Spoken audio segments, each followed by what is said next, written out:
Morning children.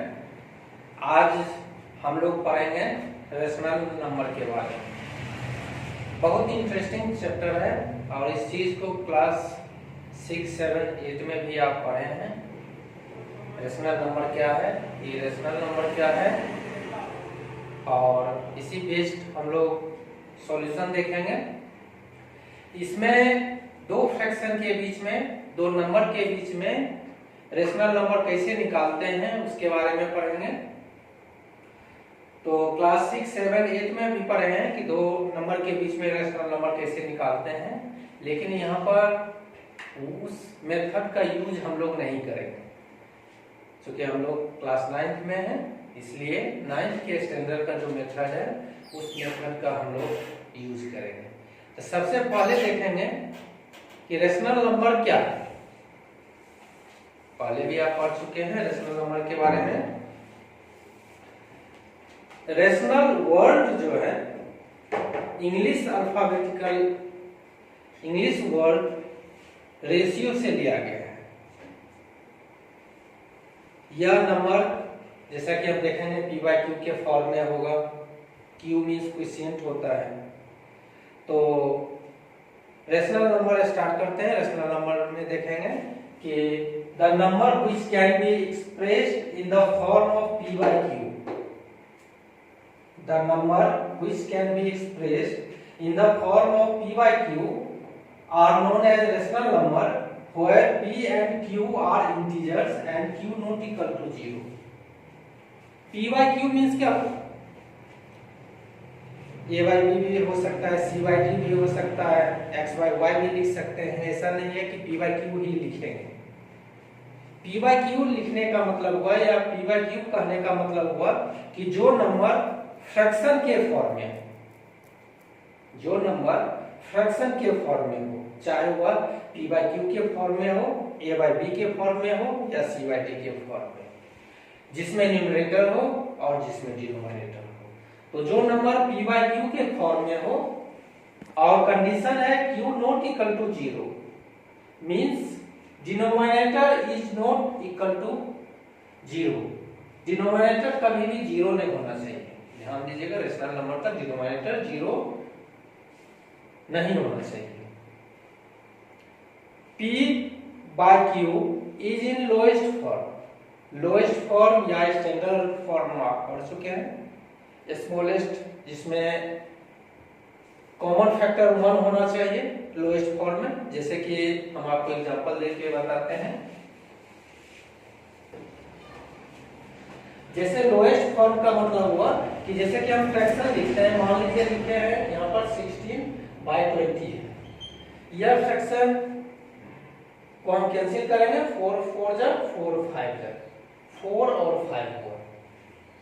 तो 4/5 fraction का standard form है। इसी को हम लोग लोएस्ट फॉर्म कहते हैं। पहले भी पढ़े हैं, लोएस्ट फॉर्म में चेंज करने के लिए दोनों फ्रैक्शन का HCF निकालते हैं और जो HCF निकलता है उसी नंबर से हम लोग डिवाइड करते हैं। तो रेशनल नंबर लोएस्ट फॉर्म में होना चाहिए, यानी कॉमन फैक्टर 1 होना चाहिए। जैसे कि इसका फैक्टर यदि हम निकालेंगे तो 1 और 4 होगा और इसका फैक्टर निकालेंगे तो 1 और 5 होगा। तो 1 is a common factor of 4 and 5। तो लोएस्ट फॉर्म कोप्राइम होना चाहिए। कोप्राइम उसी को बोलते हैं जब दो नंबर का हम लोग HCF निकालते हैं तो HCF 1 होना चाहिए, उसी नंबर को कोप्राइम कहते हैं। 4 और 5 का यदि HCF हम निकालेंगे तो HCF 1 होता है। तो रेशनल नंबर क्या हुआ? P/Q के फॉर्मेट में हुआ। P/Q, P और Q इंटीजर होना चाहिए। इंटीजर करने का मतलब हुआ पॉजिटिव भी हो सकता है, नेगेटिव भी हो सकता है। पॉजिटिव रेशनल नंबर हुआ, नेगेटिव रेशनल नंबर हुआ। और P/Q इज इन लोएस्ट और स्टैंडर्ड फॉर्म, यानी जिसका कॉमन फैक्टर 1 होना चाहिए। इसी चीज को हम लोग रेशनल नंबर कहते हैं। जैसे कि हम एग्जांपल लिखेंगे, जैसे मान लीजिए 1/2 लिखे, 1/2, 3/4 -5/6, या जितना भी लिखे हैं सब रेशनल नंबर है। इसमें हम क्या देखते हैं, किसी भी फ्रैक्शन का डिनोमिनेटर 0 नहीं है। Q not equal to 0, Q 0 नहीं होना चाहिए, 0 नहीं होना चाहिए। और 1/2, 3/4, 5-5/6 स्टैंडर्ड फॉर्म है।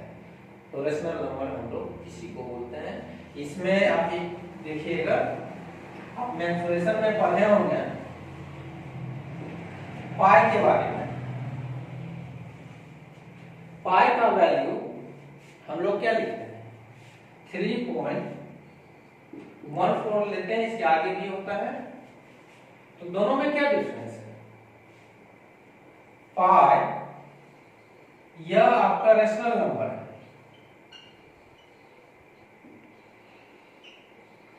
यह रेशनल नंबर है, और 3.14 यह आपका इरेशनल नंबर है।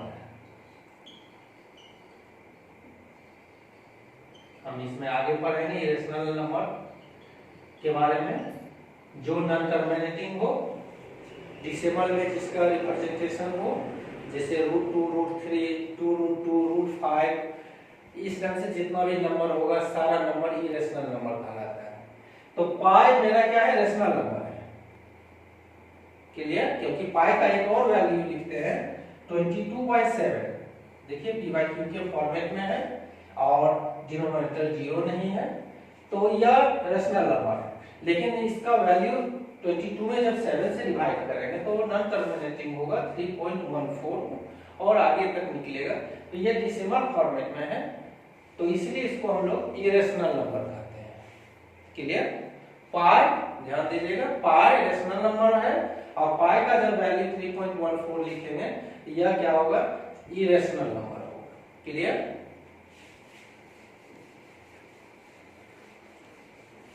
फ्रैक्शन के बीच में, दो फ्रैक्शन के बीच में रेशनल नंबर कैसे निकालते हैं? जैसे कि हम मान लेते हैं दो नंबर मेरा है x एंड y, इसके बीच में हमको n रेशनल नंबर निकालना है। हम फॉर्मूला डिराइव करेंगे पहले और उसी फॉर्मूला बेस्ड हम लोग क्वेश्चन सॉल्व करेंगे। दो नंबर है x और y है, जिसके बीच में n रेशनल नंबर हमको निकालना है। क्लियर? तो इस नंबर में पहले हम डिसाइड करेंगे कि which number is greater and which number is smaller. Let y is greater than x. मान लेते हैं कि y नंबर जो है मेरा यह ग्रेटर है x से, तो हम लोग सबसे पहले d निकालते हैं। d के लिए फॉर्मूला लिखेंगे y minus x by n plus 1। y को आपका नंबर दिया हुआ रहेगा, जो नंबर ग्रेटर है उसमें स्मॉलर नंबर को सब्ट्रैक्ट करेंगे और divided by n plus 1। n क्या होगा मेरा, नंबर ऑफ रेशनल नंबर। कितना आपको क्वेश्चन में रेशनल नंबर निकालना है, वह number of rational number. Clear? सबसे पहले हम लोग d निकालेंगे और d के लिए हम लोग लिखते हैं y minus x by n plus 1। y is greater than x।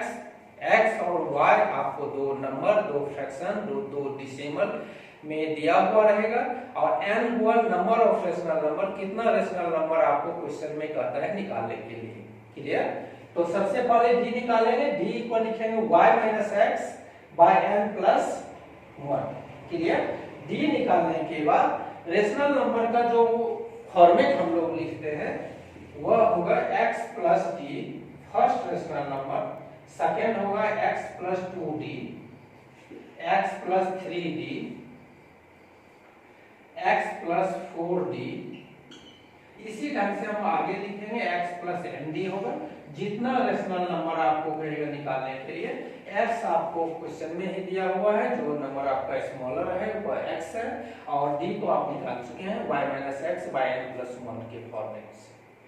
और x plus 2d second rational number होगा, थर्ड रेशनल नंबर होगा x plus 3d, फोर्थ होगा x plus 4d और इसी ढंग से x plus 5d, x plus 6d, x plus 7d, जितना निकालने के लिए कहेगा उतना रेशनल नंबर हम लोग निकाल सकते हैं।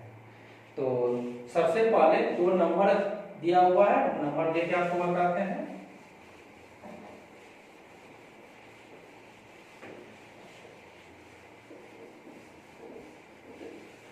3 and 4 है, मान लेते हैं 3 and 4 है और इसके बीच में 6 रेशनल नंबर हमको निकालना है। क्लियर? दो नंबर है 3 और 4 और इसके बीच में 6 रेशनल नंबर हमको निकालना है।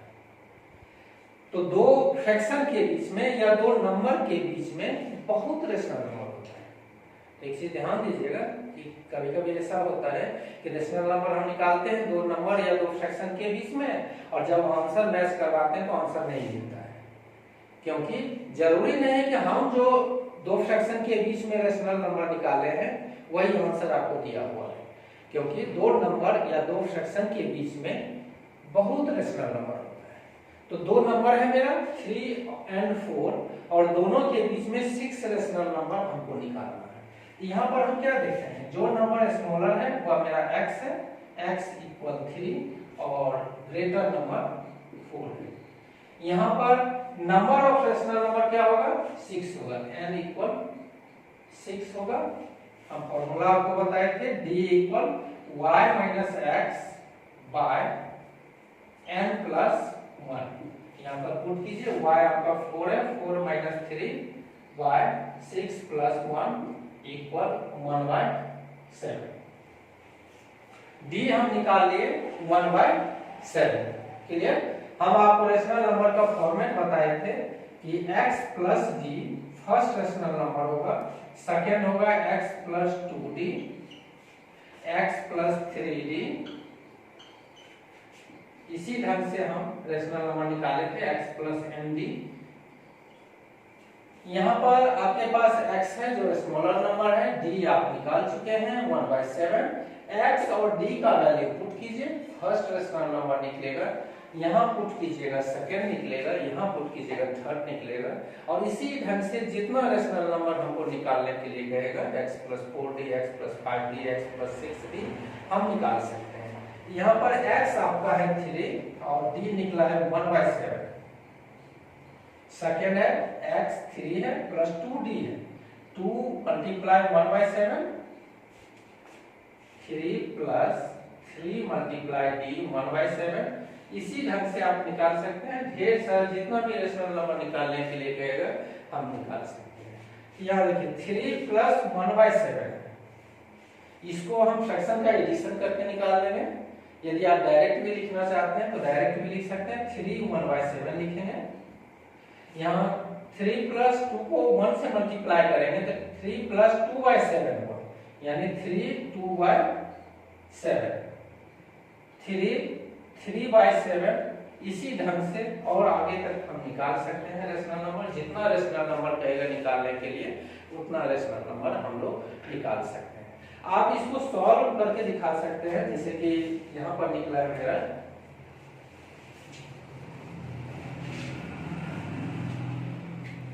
3 1/7 को हम लिखना चाहेंगे तो 3 7 जा 21 प्लस 1 22/7, 23/7, 24/7। और इस ढंग से जितना रेशनल नंबर निकालने के लिए कहेगा तो हम लोग निकाल सकते हैं रेशनल नंबर। तो दो फ्रैक्शन के बीच में या दो नंबर के बीच में रेशनल नंबर हम लोग निकाल सकते हैं। सबसे पहले उस नंबर में डिसाइड करेंगे कि which number is greater and which number is smaller. मेरा दो नंबर था 3 और 6, जिसमें ये 3 और 4 था, जिसमें 4 इज ग्रेटर देन 3, इसलिए हम लोग सबसे पहले d निकाले, d equal y minus x, y is greater than x, so 4 minus 3 by n plus 1। n number of rational number, कितना रेशनल नंबर आपको क्वेश्चन में कहता है निकालने के लिए, उस चीज को हम लोग लिखेंगे। और d equal y minus x by n plus 1 किए, इससे d निकला। और फर्स्ट रेशनल नंबर जो होगा मेरा x प्लस d होगा, फिर x प्लस 2d होगा, x प्लस 3d होगा, x प्लस 4d 5d, जितना निकालना है हम लोग रेशनल नंबर निकाल सकते हैं। इसका और मेथड है जो क्लास 6 7 8 में पढ़े हैं, डेसिमल में चेंज करके निकालते हैं, 0 0 माइनस सेम करके निकालते हैं, लेकिन उस मेथड का यूज हम लोग नहीं करते। क्लियर। चीज देखे एक रेशनल नंबर के बारे में और एक इरेशनल नंबर के बारे में। रेशनल नंबर क्या था, फिक्स था, और इरेशनल नंबर डेसिमल में था, नॉन टर्मिनेटिंग में था, जो जिसको हम लोग रेक्रिक के रूप में आगे हम लोग पढ़ेंगे कि इस फॉर्मेट में हम लोग लिख सकते हैं। क्लियर? रेशनल और इरेशनल नंबर के बारे में जैसे कि हम लोग देखें, इसमें एक क्वेश्चन है कि प्रूव करना है कि √2 मेरा इरेशनल नंबर होगा। √2 इरेशनल नंबर है, √2 का वैल्यू होगा 1.414 और आगे तक भी लिख सकते हैं, तो यह इरेशनल नंबर है। क्लियर? तो सबसे पहले हम लोग रेशनल नंबर मान लेते हैं कि √2 मेरा रेशनल नंबर है, और रेशनल नंबर के कंडीशन को फुलफिल यदि नहीं करेगा तो वह क्या होगा? इरेशनल नंबर हो जाएगा। जैसे रेशनल नंबर में बताया कि जो नंबर p बाई क्यू के फॉर्मेट में होना चाहिए, q नॉट इक्वल टू 0 होना चाहिए, और p by Q is in lowest form होना चाहिए, यानी कॉमन फैक्टर 1 होना चाहिए। क्लियर? कॉमन फैक्टर 1 होना चाहिए, और यदि कॉमन फैक्टर 1 के अलावा कोई दूसरा नंबर निकलेगा तो वह रेशनल नहीं होगा, क्या हो जाएगा? इरेशनल नंबर होगा। तो फर्स्ट ऑफ ऑल हम सपोज करते हैं कि √2 मेरा रेशनल नंबर है, तो जब रेशनल नंबर है तो वह p बाई क्यू के फॉर्मेट में होगा। तो let p by √2 equal p by q where p and q are integers and there is no common factor in p and q। मान लेते हैं कि p बाई क्यू के फॉर्मेट में है √2, क्योंकि हम सपोज किए हैं कि √2 मेरा क्या है? रेशनल नंबर है, और आपको जैसे बताया है कि रेशनल नंबर यदि है तो वह p बाई क्यू के फॉर्मेट में होना चाहिए। तो √2 यदि रेशनल नंबर है, हम सपोज किए हैं, मान लेते हैं, तो रेशनल नंबर क्या होगा? p बाई क्यू के फॉर्मेट में होगा। तो √2 equal p by Q. Clear? तो √2 दोनों साइड आप स्क्वायर कीजिए, √2 का square equal p by Q का स्क्वायर करेंगे तो p square by Q square होगा, और बाय क्रॉस मल्टीप्लाई करेंगे, बाय 1 लिखते हैं और क्रॉस मल्टीप्लाई करेंगे तो p square equal 2q square. Clear? दोनों का क्रॉस मल्टीप्लाई करेंगे तो √2 का स्क्वायर क्या होगा? 2, जैसे इसको हम लिखना चाहेंगे तो 2 equal p square by Q square, और बाय 1 लिखते हैं और इसको क्रॉस मल्टीप्लाई करते हैं, p स्क्वायर को 1 से मल्टीप्लाई करेंगे तो p स्क्वायर होगा, और 2 को q स्क्वायर से मल्टीप्लाई किए तो 2q स्क्वायर निकला, यानी p square equal 2q square. यहाँ पर हम क्या देखते हैं कि 2q स्क्वायर में यदि 2 से डिवाइड करेंगे तो डिवाइड तो हो जाएगा, और आप पढ़ेंगे कि जो नंबर 2 से डिवाइड होगा वह नंबर इवन होगा। क्लियर? तो यह क्या निकला? इवन नंबर है, और यह 2q स्क्वायर चूंकि p स्क्वायर के इक्वल है इसलिए p square is an even number, और जब p स्क्वायर इवन नंबर है तो हम लिख सकते हैं p is an even number.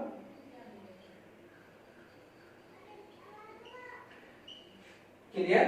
तो हम क्या निकालें कि p मेरा इवन नंबर है, क्योंकि यह 2 से डिवाइड हो रहा है। p square equal 2q square निकला, और 2q स्क्वायर बाय 2 यदि लिखते हैं तो 2 कैंसिल होगा, यानी 2 से डिवाइड हो गया। इसका मतलब है जब 2q स्क्वायर 2 से डिवाइड है तो यह तो इवन नंबर है, और यह इसके इक्वल है, p स्क्वायर के इक्वल है, इसलिए p भी मेरा क्या निकला? इवन नंबर निकला। लेट सेकंड पार्ट में हम लोग सपोज करते हैं late p equal 2m।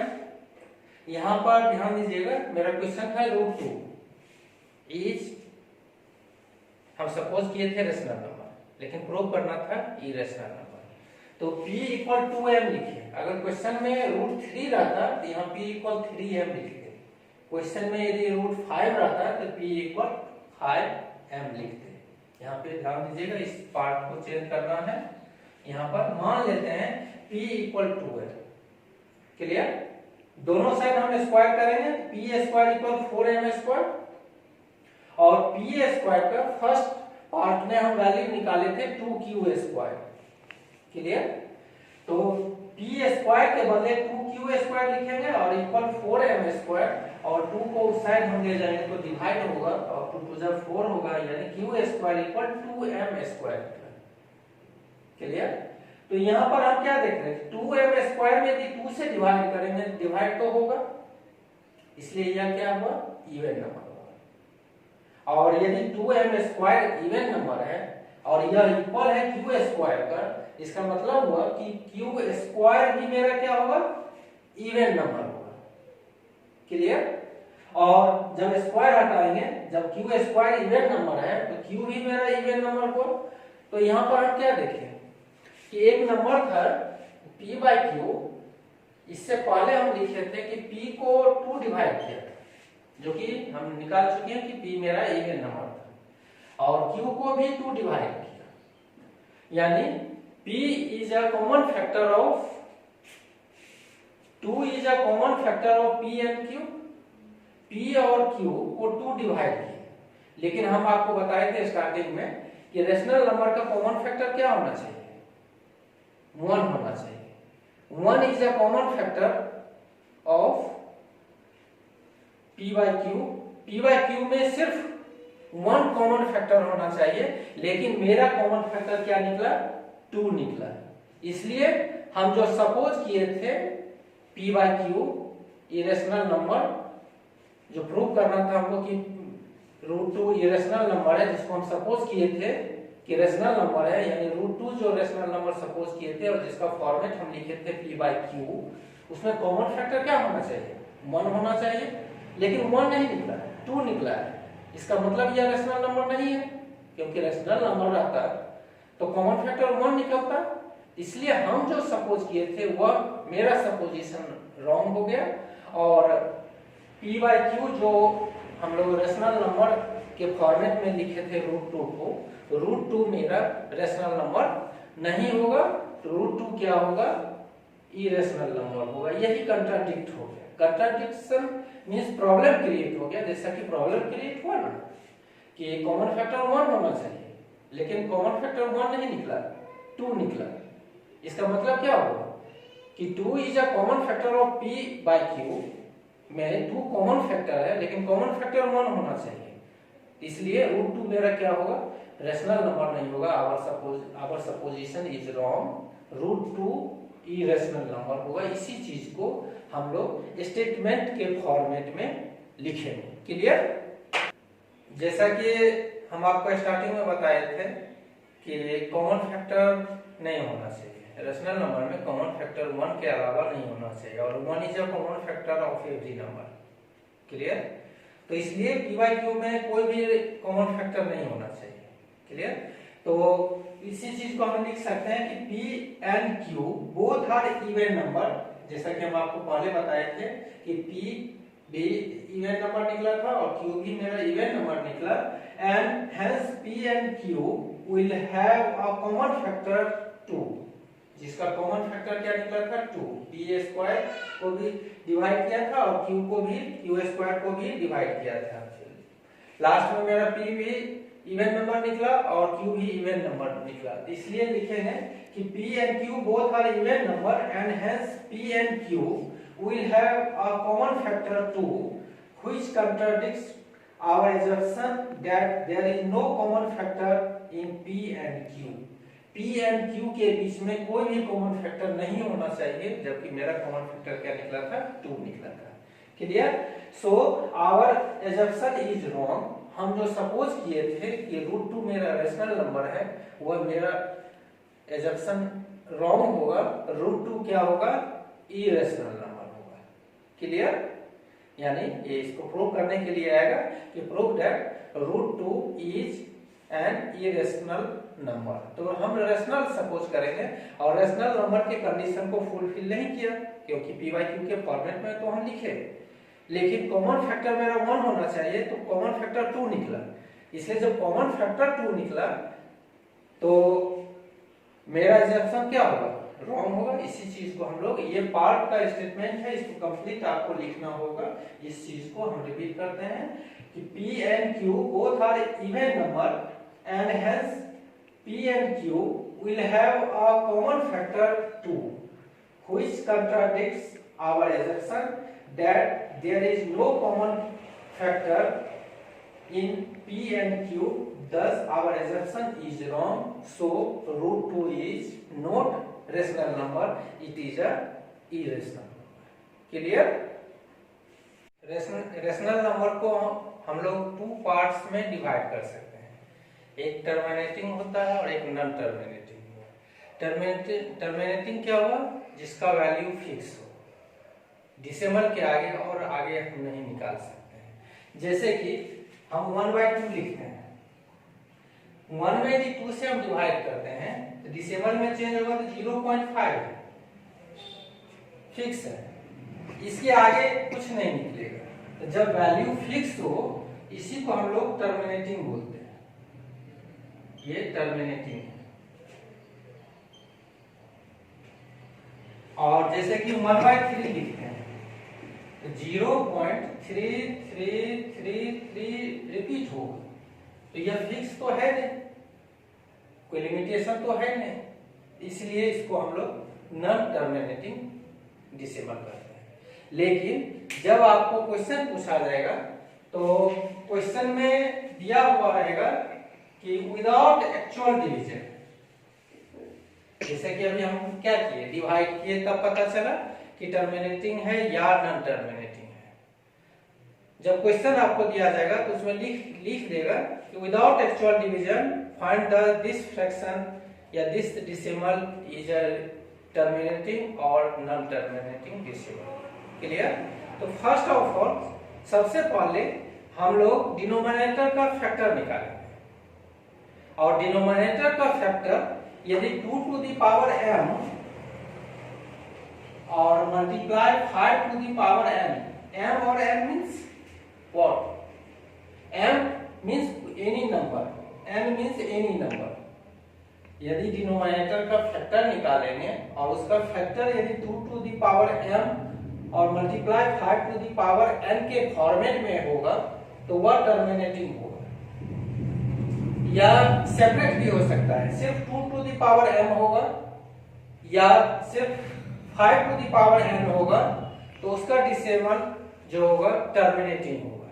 Denominator का फैक्टर निकालेंगे, यदि 2 का पावर m के फॉर्मेट में होगा तो टर्मिनेटिंग होगा, यदि 5 का पावर n के फॉर्मेट में होगा तो टर्मिनेटिंग होगा। लेकिन यदि दोनों हो जाए एक साथ तब भी क्या होगा, टर्मिनेटिंग होगा। लेकिन अगर मान लीजिए ऐसा सिचुएशन आ जाए कि 2 to the power m multiply 5 to the power n के फॉर्मेट में हो और यहाँ पर कोई एक थर्ड नंबर 3 भी निकल रहा है, वो एनी नंबर, कोई भी नंबर निकल सकता है, उस केस में नॉन टर्मिनेटिंग डेसिमल होगा। क्लियर?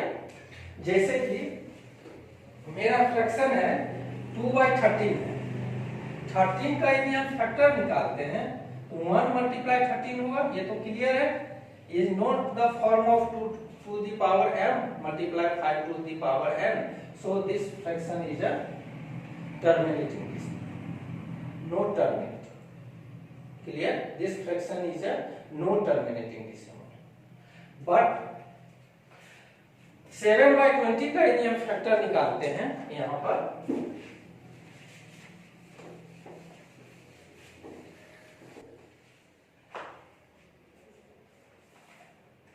जैसे मान लीजिए 15/14 लिखे, 14 का फैक्टर क्या होगा, 2 मल्टीप्लाई 7, 2 मल्टीप्लाई 7 इस फॉर्मेट में तो नहीं है, 2 का power m into 5 to the power n के फॉर्मेट में 2 है, 2 का पावर 1 है, m का वैल्यू 1 होगा, लेकिन यहाँ पर 5 टू द पावर n के फॉर्मेट में नहीं है, इसलिए इसका रिप्रेजेंटेशन क्या होगा, नॉन टर्मिनेटिंग डेसिमल होगा। क्लियर? लेकिन यदि मान लीजिए हम यहाँ पर हम फ्रैक्शन लिखते हैं, जैसे मान लीजिए 7/20 लिखते हैं तो 20 का फैक्टर क्या होगा, जैसे इसको हम लिख सकते हैं 2 मल्टीप्लाई 2 मल्टीप्लाई 5, यानी 2 to the power 2 multiply 5 to the power 1। अब देखिए इसका जो फॉर्मेट है वह क्या है, 2 to the power m into 5 to the power n के फॉर्मेट में।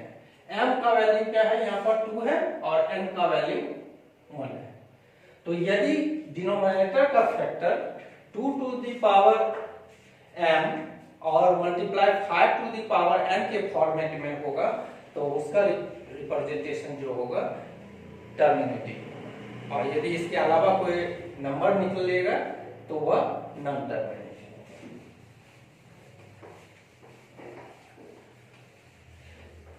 जैसे नॉन टर्मिनेटिंग में कोई भी नंबर लिखते हैं, जैसे मान लीजिए 0.333 रिपीट हुआ, इसको हम क्या लिख सकते हैं 0.3 लिख के इस पर एक रिंग दे देंगे। या जैसे कि मान लीजिए डिवाइड के 0.3232 निकला, इसको क्या लिखेंगे 0.32 पर रिकरिंग देंगे। रिकरिंग मींस क्या, यह नंबर रिपीट हो रहा है।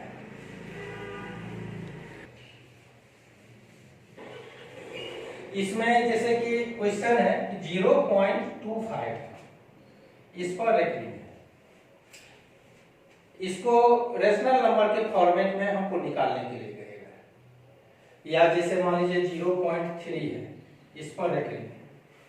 या 0.25 सिर्फ 5 पर रिकरिंग है, 2 पर नहीं है। इसको रेशनल नंबर के फॉर्मेट में कहेगा निकालने के लिए। तो इसमें हम आपको बताएंगे कि कभी भी किसी फ्रैक्शन में 10 से मल्टीप्लाई करना है, किसी में 100 से मल्टीप्लाई करना है, किसी में 1000 से मल्टीप्लाई करना है, तब हमको पता कैसे चलेगा कि किस क्वेश्चन में कितना से मल्टीप्लाई करना है, प्रॉब्लम क्रिएट होगा। तो इस प्रॉब्लम को दूर करने के लिए हम आपको एक ट्रिक बता रहे हैं। सबसे पहले हम आंसर निकालें और आंसर देखकर हम डिसाइड कर सकते हैं कि इस क्वेश्चन में किससे हमको मल्टीप्लाई करना है।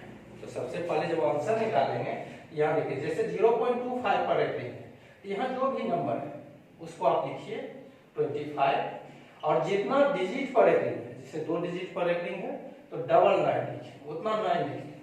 यहाँ देखिए 3 है, 3 लिख लिए। सिंगल डिजिट पर रिकरिंग है, सिंगल लाइन देंगे। अब यहाँ देखिए ये थोड़ा अलग टाइप का है, यहाँ 25 है। हम जैसे बताए आपको कि यहाँ जो नंबर दिया हुआ है उसको लिख लीजिए और जितना डिजिट पर रिकरिंग है उतना 9 देते हैं। तो यहाँ एक ही डिजिट पर रिकरिंग है, 1 9 देंगे। और जितना डिजिट पर रिकरिंग नहीं है, जैसे 2 पर सिंगल डिजिट 2 है जिस पर रिकरिंग नहीं है, तो यहाँ 0 देंगे। अब देखिए यहाँ 99 है, इसका मतलब है कि हम इसमें 100 से मल्टीप्लाई करेंगे। यहाँ 9 है तो 10 से मल्टीप्लाई होगा, यहाँ 90 है तो पहले 10 से करेंगे फिर 100 से। ये आपकी सुविधा के लिए हम बताएं कि किस क्वेश्चन में कितना से हमको मल्टीप्लाई करना है। क्लियर? अब इसका प्रोसेस हम देखते हैं। जैसे फर्स्ट क्वेश्चन है मेरा 0.25, यहाँ सिंपल है। इसमें देखिए जैसे मान लेते हैं लेट 0.25 पर रिकरिंग था, 25 रिपीट होगा, 25 डैश डैश दे देंगे। अब देखिए इसको हम मान लेते हैं कि लेट x इक्वल दिस, 25 पर रिकरिंग था तो 25 रिकरिंग मींस क्या, यह नंबर रिपीट हो रहा है तो रिपीट करेंगे, 25 लिख देंगे। इसको इक्वेशन 1 मान लेते हैं। दोनों साइड इसमें देखिए यहाँ पर आंसर क्या है 99 है, तो हम पहले 100 से मल्टीप्लाई करेंगे, दोनों साइड हम 100 से मल्टीप्लाई करेंगे तो 100x होगा। और यहाँ देखिए यहाँ 2 0 है, तो जब इसको हम मल्टीप्लाई करेंगे तो डिसिमल 2 प्लेस रिप्लेस होगा तो 25.2525 आएगा। इसको इक्वेशन 2 मान देते हैं। क्लियर? अब इक्वेशन 2 में फर्स्ट इक्वेशन को सब्ट्रैक्ट कीजिए। इस साइड LHS में क्या है 100x है और यहाँ पर x है, 100x minus x, 100x minus x। इस साइड देखिए पॉइंट के बाद 2525 है और यहाँ पॉइंट के बाद 2525 है, तो 0 बचेगा। यहाँ बचा क्या, सिर्फ ओनली 25। क्लियर?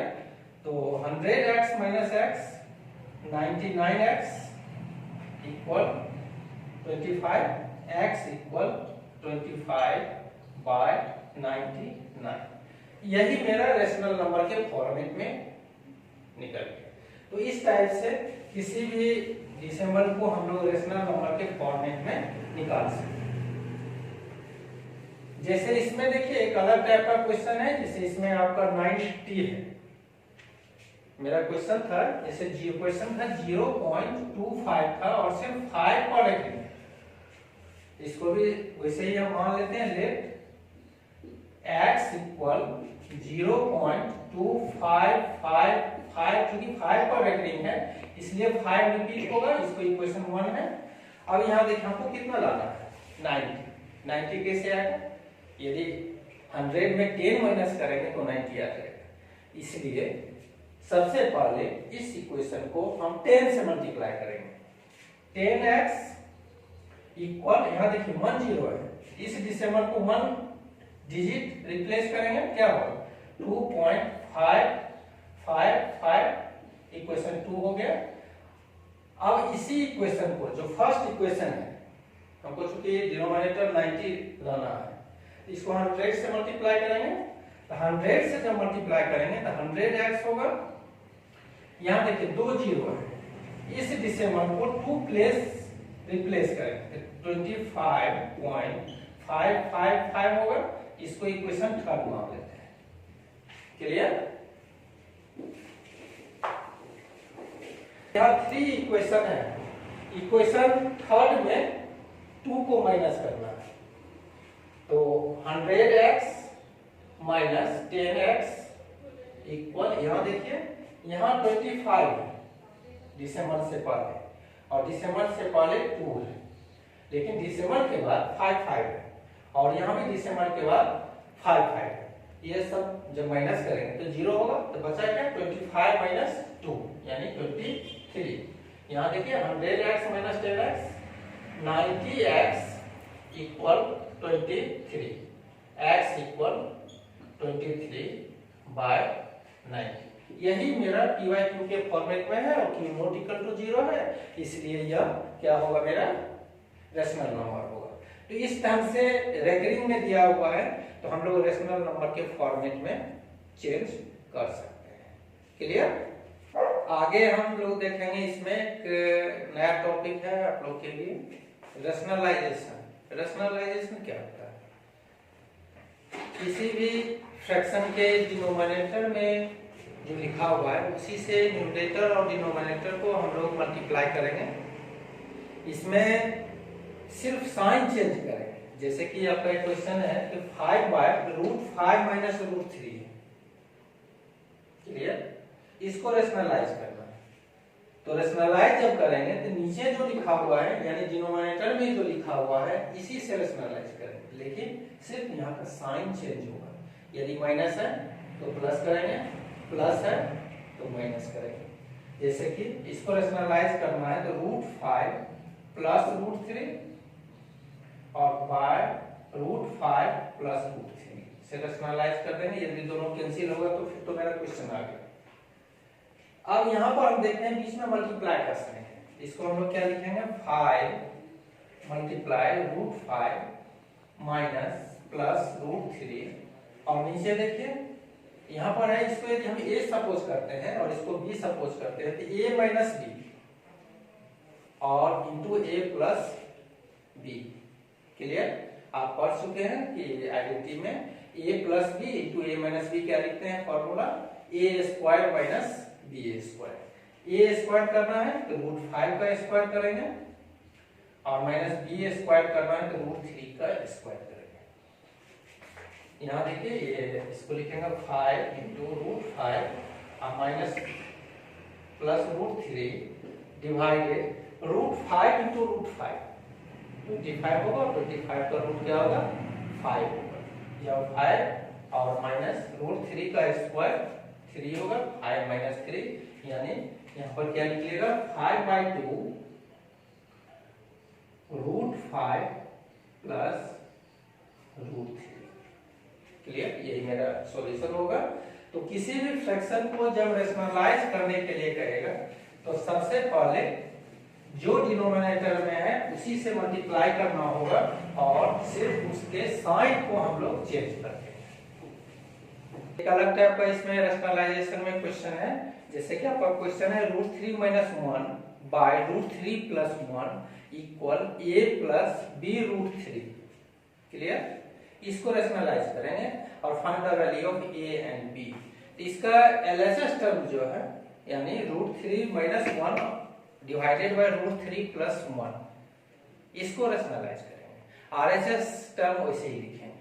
ठीक है? जैसे है मेरा √3 माइनस 1 बाय √3 प्लस 1 है, इसको जब रेशनलाइज करेंगे तो जैसे आपको बताया कि नीचे डिनोमिनेटर में जो लिखा हुआ है इसी से रेशनलाइज करेंगे, लेकिन सिर्फ इसका साइन हम चेंज कर देंगे। तो साइन चेंज कर दिए, √3 - 1 और √3 - 1 से मल्टीप्लाई कर दिए। यहाँ देखिए √3 - 1 मल्टीप्लाई √3 - 1 दो बार लिखा हुआ है, तो पावर 2 देंगे, होल पावर 2 हो गया। और नीचे a + b है और a - b है।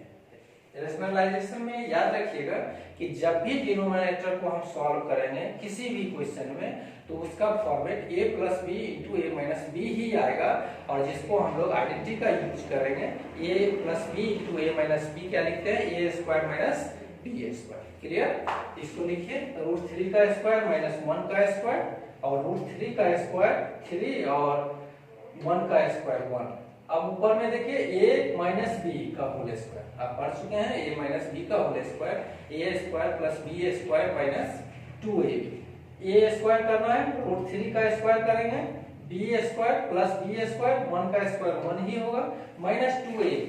2 × √3 × 1 यानी -2√3 हुआ, और नीचे तो क्लियर है, a² - b² यानी √3 का स्क्वायर 3 और 1 का स्क्वायर 1। क्लियर? इसको लिखिए √3 का स्क्वायर क्या होगा, √3 × √3 करेंगे तो 3 होगा, और +1 यानी 4 - 2√3, और नीचे 3 - 1 2 होगा। इसमें हम क्या देते हैं, 2 कॉमन ले सकते हैं, 2 कॉमन लेते हैं तो 2 - √3 बचेगा, और नीचे 2 है, 2 2 कैंसिल होगा, तो क्या बचा, 2 - √3। ये मेरा सॉल्यूशन निकला, 2 - √3। क्लियर? अब क्वेश्चन करता है कि यह इक्वल है a + b √3 का।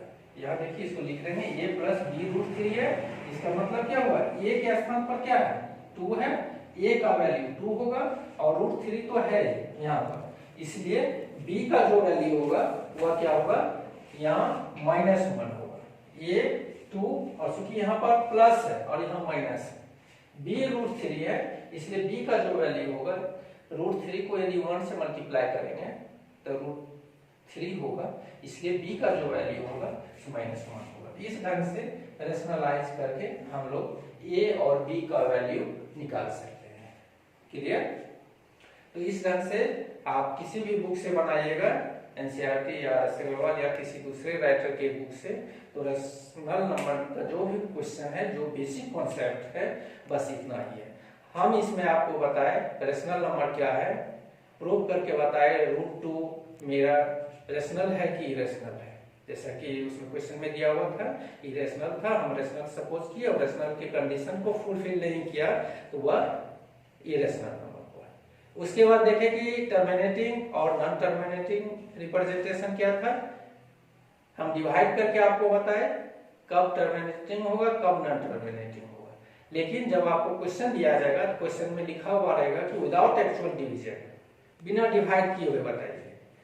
तो सबसे पहले डिनोमिनेटर का फैक्टर निकालेंगे, और फैक्टर में 2 to the power m × 5 to the power n के फॉर्मेट में निकलेगा, यदि तो टर्मिनेटिंग होगा, और नहीं तो नॉन टर्मिनेटिंग होगा। इसमें सेपरेट भी होता है, जैसे मान लीजिए डिनोमिनेटर का फैक्टर निकाले और सिर्फ 2 to the power m निकला, सिर्फ ओनली 2 का पावर m निकला, तब भी टर्मिनेटिंग होगा, या 5 का पावर n निकला तब भी टर्मिनेटिंग होगा, या दोनों निकला तब भी होगा। लेकिन इसके अलावा कोई थर्ड नंबर भी निकल गया है तो नॉन टर्मिनेटिंग होगा। हम लोग देखें रैशनलाइजेशन। रैशनलाइजेशन कैसे करते हैं, जो भी क्वेश्चन दिया हुआ है उसके डिनोमिनेटर में जो कुछ भी लिखा हुआ है उसी से नीचे ऊपर मल्टीप्लाई करेंगे, सिर्फ उसके साइन को चेंज कर देंगे। तो इस ढंग से आप एक्सरसाइज सॉल्व करके देखिएगा, और सबसे रिक्वेस्ट है इस वीडियो को आप सब्सक्राइब लाइक कीजिए, और फिर नेक्स्ट चैप्टर लेके हम आपके पास आएंगे। तब तक के लिए गुड बाय।